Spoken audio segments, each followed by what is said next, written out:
국민 라디오.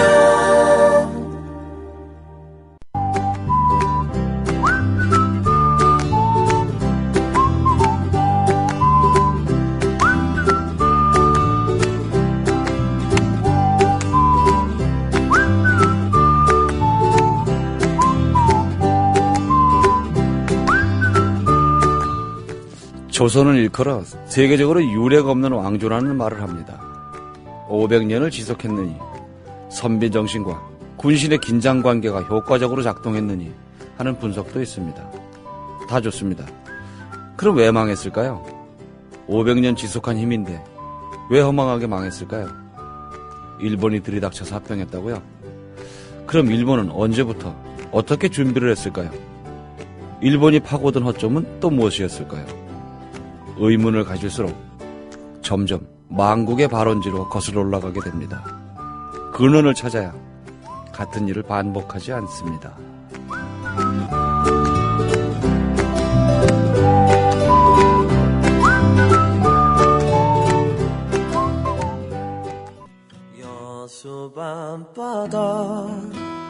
밤바다의 멋과 다양한 먹을거리, 재개장한 세계박람회장과 우리나라 최초의 해상 케이블까지. 휴가를 못 가신 분들이라면 여수 여행은 어떨까요? 아름다운 여수에 내 집처럼 편안하고 깨끗한 엘레나 호텔이 있습니다. 가족형 비즈니스 호텔이라 가격도 저렴합니다. 인터넷창에 여수 엘레나 호텔을 검색해보세요. 최상의 서비스로 감동을 전하겠습니다.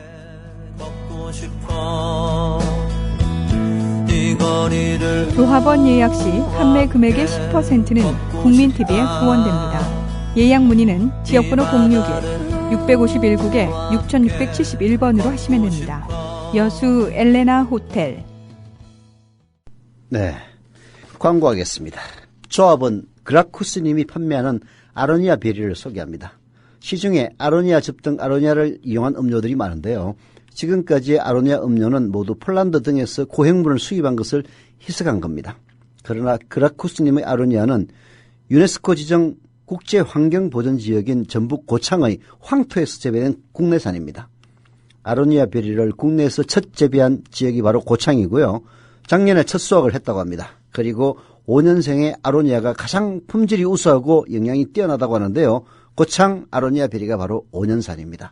블루베리, 아사이베리, 크림베리 등 마트에서 쉽게 구할 수 있는 냉동 제품이 아닌 주문 후에 바로 수확하여 배송되는 국내산 아로니아 베리 생과.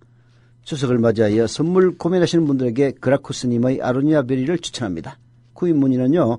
010-9067-6681 또 있습니다. 010 똑같은 번호입니다. 9067-6681. 즙으로 된 제품을 원하시면 전화해서 요청하시면 됩니다. 수익금의 일부는 국민TV 발전을 위해 후원될 예정입니다. 광고였습니다. 나이 들면서 몸에 좋다는 거 하나씩은 드시죠? 저는 새싹당 콩차를 얼마 전부터 먹습니다. 바로 두 가지 성분 때문인데요. 그건 바로 새싹당 콩에 들어있는 다량의 레스베라트롤과 아스파라긴산입니다. 레스베라트롤은 심장질환 예방, 세포 노화 방지, 각종 암의 개시, 촉진, 진행, 전 단계를 차단하는 화학적 암 예방 효능이 있음이 세계의 석학에 의해 네이처지와 사이언스지에 게재됐죠. 그리고 아스파라긴산이 콩나물에 10배 가까이 들어있어 술자리 좋아하는 제겐 필수 보충 성분이기 때문입니다. 두 가지 성분 때문일까요? 새싹당 콩차를 마신 뒤부터 술 먹은 다음 날 숙취, 붓기가 훨씬 덜하고 불편했던 몸이 훨씬 편해졌습니다. 그리고 저만의 부작용인지 아침에 그게 우뚝 그리고 중요한 건 맛도 좋습니다. 속상한 일 많은 요즘 이런 때일수록 몸 생각하셔야죠. 술꾼에겐 필수, 속상한 당신의 몸엔 새싹당 콩차. 구입문의 070-8635-1288 070-8635-1288 홈페이지는 한글전창걸.com으로 찾아오세요. 회식 후에 고고 안전하게 고고 집에 갈 땐 고고 회식 후에 안전하게 집에 갈 땐 고고 대리운전 말로 거는 대리운전 고고 대리운전 1636 누르고 고고 대리운전. 네네 고고 대리운전입니다. 이젠 누르지 말고 말 말로 걸자고요. 말로 거는 대리운전, 고고 대리운전. 엄마, 소나돼지는 안 돼요. 말하는 전화 문의는 1636 누르고 말하는 전화라고 말해주세요. 고고 대리운전 수익금의 일부는 국민TV에 후원됩니다.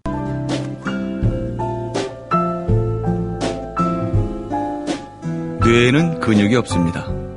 최근 섹시한 뇌를 위한 체육관 국민라디오 전영관의 30분 책 읽기. 네, 어제에 이어서 김준혁 교수님 모시고 망국의 역사, 조선을 읽다, 김기업저 나머지 이야기 나눠보겠습니다. 안녕하세요. 예, 안녕하세요. 예.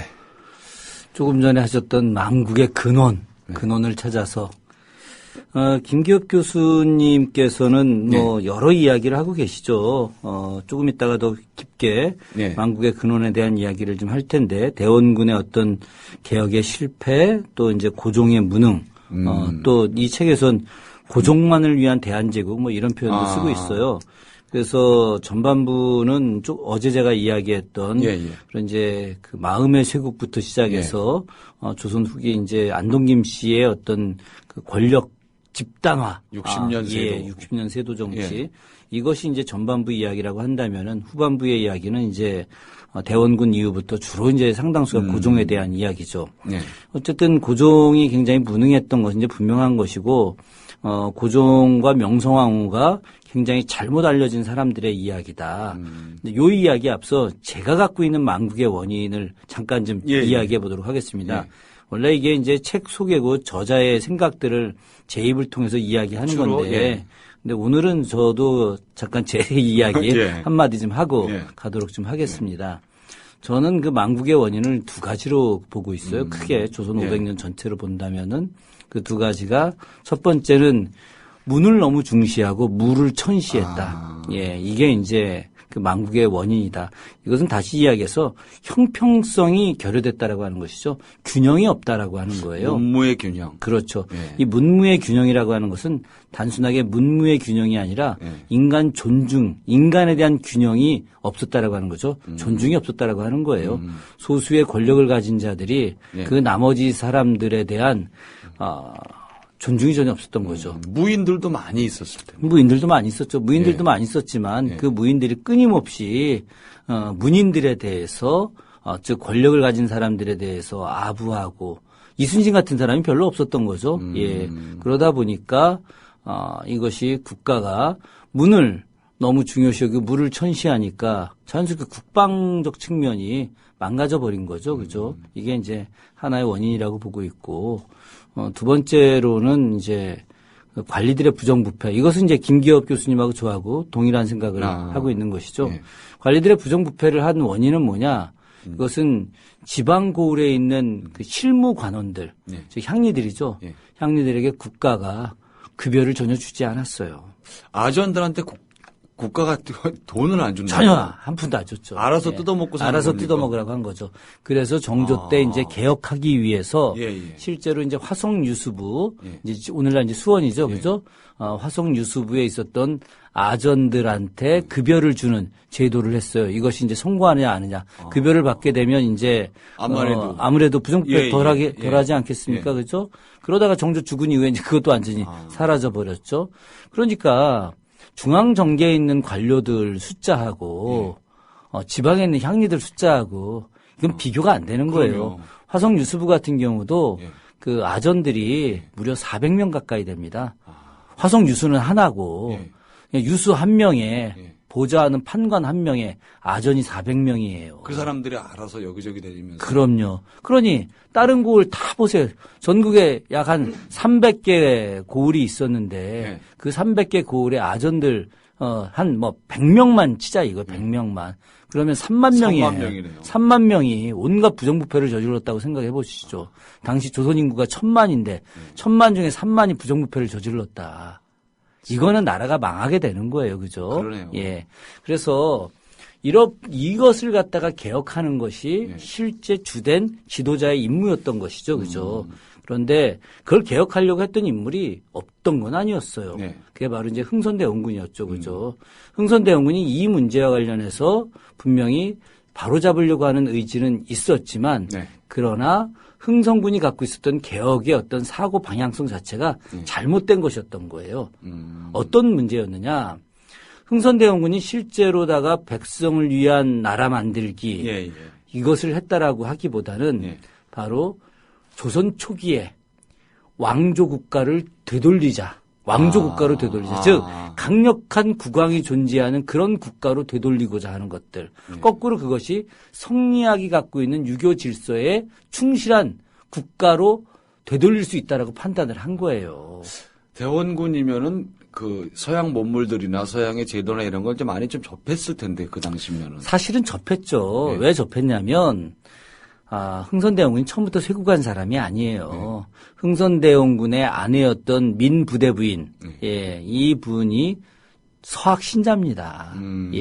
그래서 당시에 자기의 아내 민부대 부인을 통해서 당시 뭐 승지였던 남종삼이라고 하는 인물이 천주교 신자 아니겠습니까? 그래서 남종삼하고 연대해가지고 프랑스하고 또 중국하고 교류해서 좀 뭐 이렇게 강력한 나라 만들었으면 좋겠다. 뭐 이런 이야기 하다가 이게 좀 틀어지고 막 이랬거든요. 그랬던 양반이 왜 성리학을 기반으로 하는 조선 초기를 꿈꿨을까요? 그것은 바로 안동김 씨라고 하는 세도정치 가문에 너무 눌렸기 때문에 바로 이씨 왕족이 되살려줘야 된다. 이런 것이고 또 같은 종친 내부에서도 신분적 컴플렉스가 있었어요.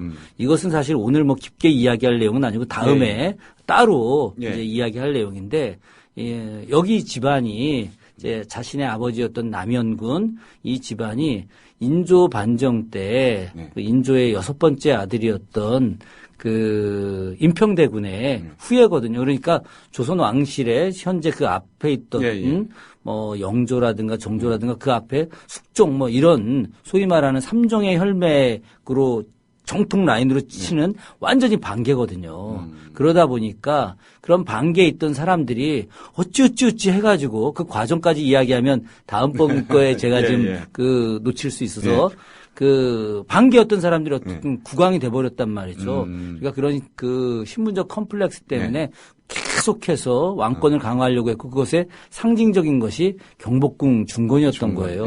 그 결국 그런 대규모 토목공사 경복궁 중건이 이제 그 이전의 개혁 정치, 소위 말하는 이제 양반 세력들, 관료 세력들, 살림 세력들, 이들을 누르기 위해서 서원 철폐를 감행하지 않습니까? 그죠?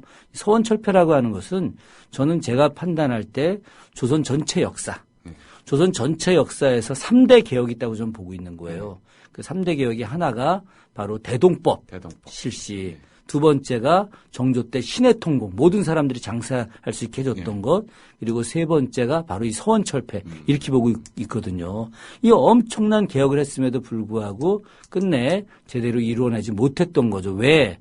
너무나 왕권을 강화하고자 하는 그 의도 때문에 경복궁을 중건하게 됐고 그것들을 통해서 새로운 변화되는 사상들을 받아들이지 못했던 거예요. 일종의 문명의 단절인 거예요. 본인의 강박이 너무 강했다. 그렇죠. 그것이 바로 흥선군의 문제점이었던 거죠. 그런 과정에서 이제 흥선대원군 세력과 맞상대를 하게 되는 여흥민씨 세력들인 것이죠. 이미 이제 안동림 세력들이 이제 몰락하는 과정에서 흥선대원군이 전주시들을 이제 종친들을 부활시키죠. 그런데 여흥민씨들이 봤을 때는 이거는 웃기는 얘기거든요. 왜 웃기는 얘기냐? 사실 웃긴다는 표현보다도 정확하게 이야기하자면은 좀 기분이 나쁜 거였죠. 왜냐하면 자기도 외척인데 말이죠. 그죠? 함께 안동김 씨를 그러면 죽였으면은 전주 이씨들하고 여흥민 씨들하고 같이 가야 되는데 같이 가야죠. 자기들은 완전히 이 발바닥에 때만큼도 안 여기고 있으니까 이들이 이제 바로를 해야 될 때가 됐을 때 이제 흥선대원군 세력을 몰아내게 됐던 거였죠. 그 이야기야 뭐 여러 가지 있긴 하겠습니다만 기본적으로 고종은 굉장히 무능한 사람이었고 민항우가 굉장히 이제 똑똑했던 인물이었기 때문에 자기 남편을 살살살 꼬드겨 가지고 시아버지를 이제 물리치면서 여흥민 씨가 권력을 잡게 됐는데 이것이 또 망국의 한 주요 원인이 됐던 거예요. 역시 어제와 마찬가지로 한 가문, 한 집단이 너무나 권력을 장악을 하게 됐고 그리고 이들이 오랫동안 권력을 유지하게 됐을 때 국가는 온전하게 발전할 수 없거든요. 바로 영민시 세력들이 한 말에 즉 국가가 망하는 마지막 과정에서 그 모습을 또 여지없이 보여준 겁니다. 어마어마한 부정부패 또 이 과거 제도의 폐단을 이용해서 권력을 유지하는 모습들 이런 것들이 정말 역사를 공부하는 사람 입장에서 답답할 정도예요. 근데 실제로 우리 일반인들, 저 같은 사람들이 느끼고 있는 거는 그 명성황후라는 뮤지컬 때문에 굉장히 좋은 방향으로 왜곡된 것도 많아요. 이런 이야기하면 저속한 표현이긴 합니다만은 환장합니다.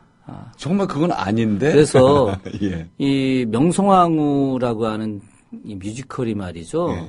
그 뮤지컬이 어떻게 만들어졌는지를 잘 봐야 되는 거예요. 그 뮤지컬이 바로 이제 노태우 때, 노태우 때 이게 그 공모를 해서 나오게 되는 겁니다. 그래서 일종의 이제 우리한테 착시 효과를 주는 거죠. 저는 이제 개인적으로 이 김기혁 교수님하고 상당히 유사하긴 합니다만은 저는 고종과 명성황후 두 사람이 나라를 망쳤다. 자신 있게 이야기할 마지막에 수 있습니다. 정점을 찍는 꼴이 되는 거죠. 특히나 이 만국의 역사 조선을 읽다에서도 여러 차례 인용을 하고 있습니다만은 매천 황현 선생이 썼던 매천 야록을 보게 되면 이 두 사람의 부정부패 무능이 얼마나 극심한지를 볼 수가 있어요. 사실 그 매천 황현 선생은 굉장한 보수주의자입니다. 제가 이 매천야록 하나 가지고 한번 하려고 했는데 아마 이 전에 여기서 했던 것 같더라고요. 매천야록을 가지고.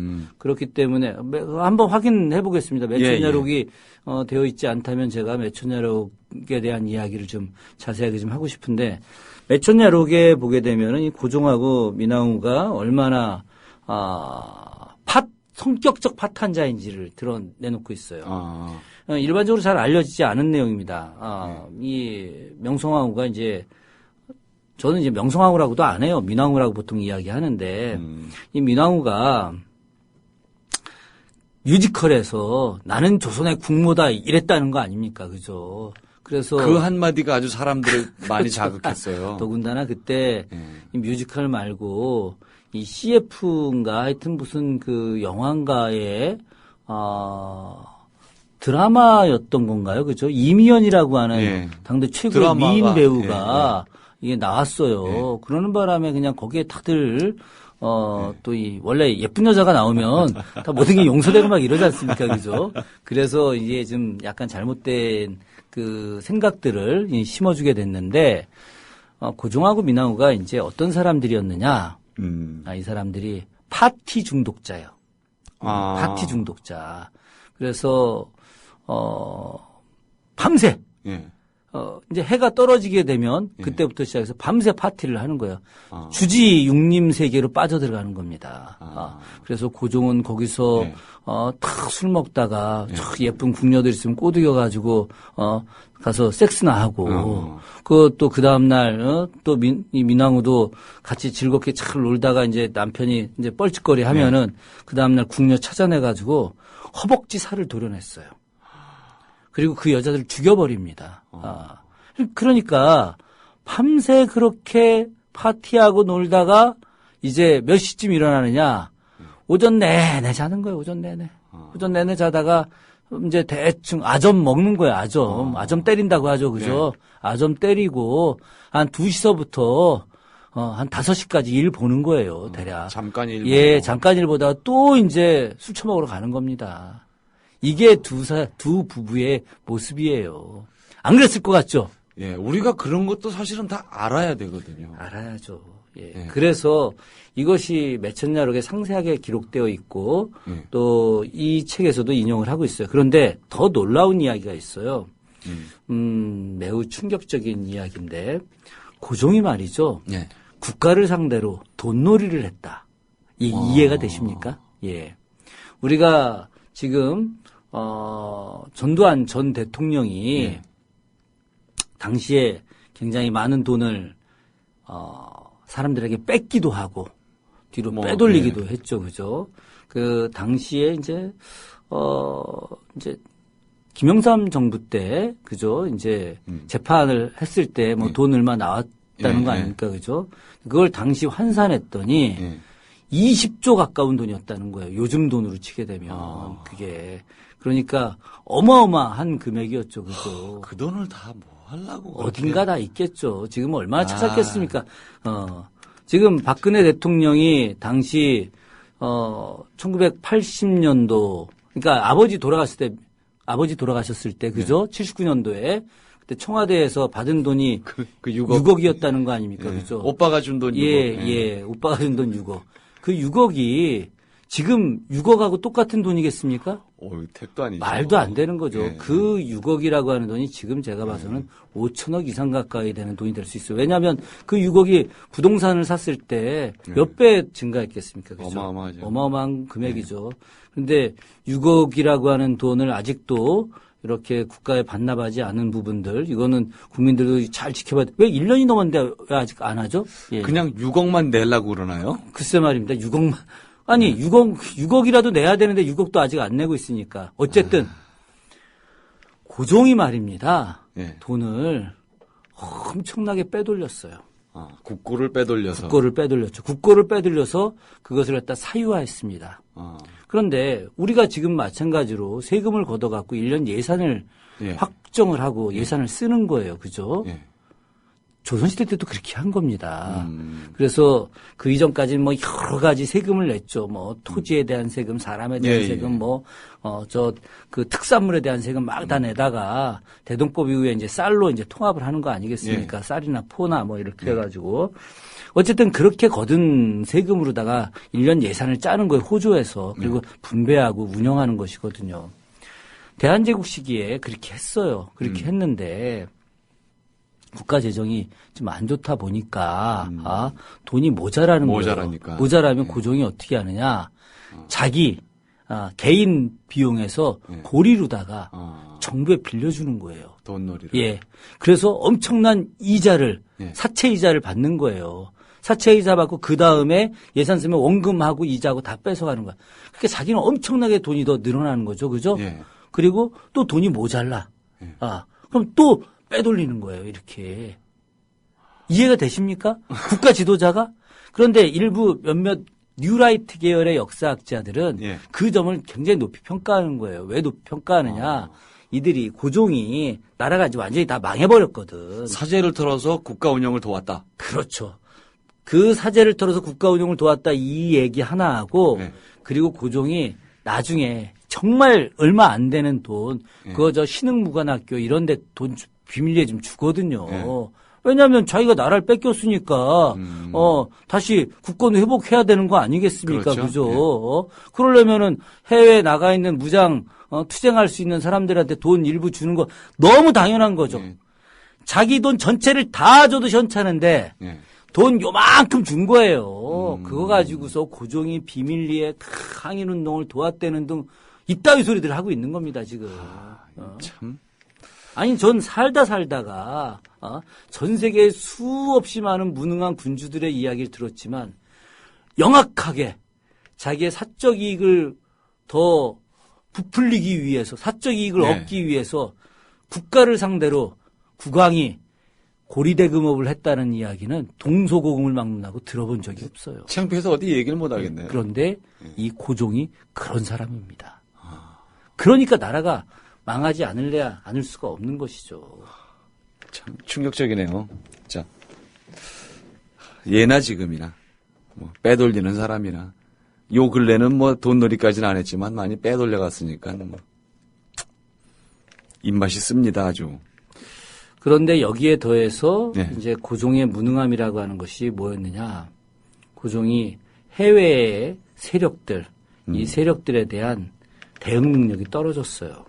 그러니까 기본적으로 저는 이제 우리가 굉장히 중요한 근대화, 새로운 혁신적 국가 건설의 시기가 있었다고 봅니다.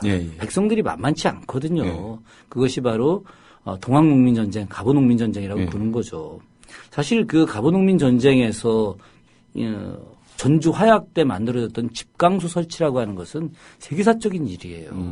왜냐하면 당시 집강이라고 하는 사람, 이 원래 이제 처음엔 동학의 예. 하나의 뭐 접주 아래 있었던 그 예. 집강이라고 하는 그 이제 기관 혹은 뭐 이제 직분 이런 건데 이런 것들을 갖다가 이런 사람들이 백성들이 자체적으로 선발을 해서 그로하여금 그 지역의 행정을 담당하게 한다. 요즘으로 말하면 지방자치제도예요. 지방자치제. 예. 이런 엄청난 제도를 1894년에 만든 거예요.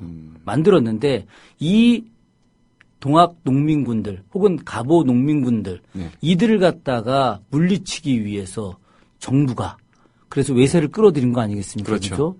기본적으로 여기서 이 고종과 민항우가 얼마나 나쁜 사람들인지를 우리가 명확하게 알 수 있는 겁니다. 그러니까 이들이 전봉준이 말입니다. 예. 전봉준에 대해서 사람들이 착각하는 게 하나 있어요. 전봉준이 굉장히 위대한 인물이죠. 제가 정말 존경하는 인물입니다. 네. 전봉준이 척양척의 보국안민을 외쳤어도 바로 국가 체제를 바꾸지는 않겠다는 거예요. 그러니까 군주의 존재를 인정한다라고 하는 겁니다. 그래서 김계남하고 틀어진 거예요. 아. 예.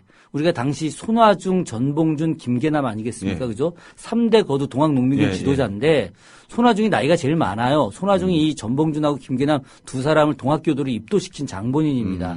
손화중은 아주 양반 중에서도 양반이었고 개화된 양반이었죠. 전봉준은 몰락 양반, 잔반이라고 하고 예. 김계남은 오리지널 평민이에요. 이 사람은. 그래서 이름도 바꾼 겁니다. 개남. 남쪽에서 새로 개국하겠다는 거예요. 이게 개남이라고 하는 이름이. 그래서 김계남이 이제 전봉준이 갖고 있었던 현재 국가 체제를 유지한 상태에서의 개혁을 반대하고 역성혁명을 해야 된다고 했던 거였거든요. 그래서 두 사람이 의견 대립이 있다 보니까 실제로 일본군들이 이렇게 다시 농민군들을 이제 죽이려 공격할 때 하나로 합심해서 바로 연대하지 못했던 거예요. 저는 이것도 굉장히 중요한 한국 역사에서 이제 실패 이야기 중에 하나라고 보고 있는데 어쨌든 전봉준이라고 하는 사람이 국가 체제를 갖다 바꾸지 않으려고 하는 것에 대해서 고종이나 민항우도 알고 있었어요. 그러면 이들이 이 의견들, 즉 국가가 엄청난 폐단을 극복하기 위해서 일어났던 이 사람들의 의견을 수용하고 수용을 했어요. 수용해서 그것이 점진적으로 나아지게 했어야 되는데 이들은 너무나 국가가 중요한 것이 아니라 백성이 중요한 것이 아니라 자신들의 권력 유지가 중요했기 때문에 외세를 끌어들인 거예요. 자기들이 외세를 끌어들여서 결국은 이 백성들을 다 죽여버리고 국가가 외세를 갖다 막을 수 있는 힘을 다 없애버린 이 상태에서 이들이 외세로부터 농락을 당하기 시작하는 거죠. 그 세력이 살아있었으면 이래 외세를 막을 수도 있었죠. 당연히 막았던 거죠. 그러면 우리가 그런 식의 한번 생각을 해보십시오. 우리가 단군조선 이후부터 시작해갖고 1910년 나라 뺏기기 전까지 단 한 번도 우리가 나라를 뺏긴 적이 있었습니까? 없습니다. 없었죠. 우리가 원나라 때 이제 그러니까 고려 때 몽고가 쳐들어왔어요. 그런데 30년 동안 몽고가 8번 쳐들어옵니다. 한 번도 이기지 못하고 돌아갔어요. 전 세계에서 몽고가 쳐들어와서 이기지 못한 나라가 하나도 없었는데 딱 고려 하나입니다. 그리고 고려가 명예대에서 속국이 된 게 아니에요. 원나라가 간섭했던 것 뿐입니다. 당시에 평화협 정책을 했는데 첫 번째, 두 번째가 뭐였느냐? 첫 번째가 고려의 국호를 유지한다. 두 번째가 고려의 문물제도를 유지한다예요. 원나라가 간섭했던 것 뿐이지 원이 고려를 멸망시킨 게 아니었어요. 그런데 그 강대했던 몽고도 극복을 했는데, 그죠? 그 강대했던 만주족도 극복을 했는데, 우리가 왜 일본한테 나라를 빼앗겼냐? 이것은 바로 당시 고종과 민항우의 권력욕이 국가 체제를 망쳐버린 거예요. 그렇기 때문에 더 이상 이 국가가 유지가 될 수 없었던 것이죠. 모든 것이 총체적으로 결합이 된 거예요. 문명도 단절되죠. 기존에 있었던 기득권 세력들은 늘 백성들을 수탈하죠. 그것에 대해서 대항하기 위한 백성들의 노력들 거꾸로 국가 지도자가 붕괴시켜버리죠. 이런 것들이 저는 조선을 망하게 했던 원인이고 그래서 내일 모레 금요일 날 이제 술 한잔 할 생각입니다. 그리고 또다시 힘을 내서 더 이상 외세에 침탈받지 않는 나라 만들어야 되겠다 각성할 생각입니다. 좀 계속 이렇게 좀 흥분해서 해주셨으면 좋겠어요. 그래요? 힘드시더라도. 예, 오늘 아주 멋진 흥분이었습니다. 교수님 고맙습니다. 예, 고맙습니다. 예. 네. 조선시대 양반들은 막강한 지위를 누렸습니다. 선대로부터 물려받은 재산으로 평생 노동도 하지 않고 호의호식만 거듭했죠. 관직에 나간 사람들 얼마간은 백성이 나라의 근본을 잃지 않고 노력했습니다. 조정의 청백리들도 여럿이었죠. 그러나 국가 전체를 놓고 봤을 때 양반 혹은 기득권층이 누리는 혜택에 비해 그들의 역할은 미미했습니다. 평민들을 착취하고 때론 탄압했습니다. 평민을 말하는 경운기, 소보다는 힘이 약한 짐승, 이 정도로 취급한 양반들도 아마 숱했을 겁니다. 스스로 쟁취한 것도 아닌데 물려받은 권리를 누리기만 하고 책임지지 않는다면 그 사회가 과연 건강하게 유지될까요? 신분사회의 유지란 탄압의 기술에 있는 건 아닐까요? 어쨌든 조선은 망했습니다. 의병이 일어나고 비분관계로 자살한 사람들도 여럿이었죠. 지도층이, 지배층이 그간 누렸던 권리와 맞먹는 의무를 다했다면 달라졌을 거라고 믿습니다. 국가라는 단위 안에서 가장 힘이 센 것은 민중이지만 민중은 지도자가 필요하고 힘을 모으는 계기도 발생해야 합니다. 지금 대한민국의 지도층이라는 분들, 정치인들 듣고 계십니까? 그 옛날의 양반들이 본인들 조상이라고요? 좋으시겠습니다. 부끄러운 줄도 모르니 나라가 이 지경이고 사방에서 자살하고 단식하는 겁니다. 속이 뒤집힌 채로 오늘 순서 마치겠습니다. 지금까지 30분 책 읽기 전영관이었습니다.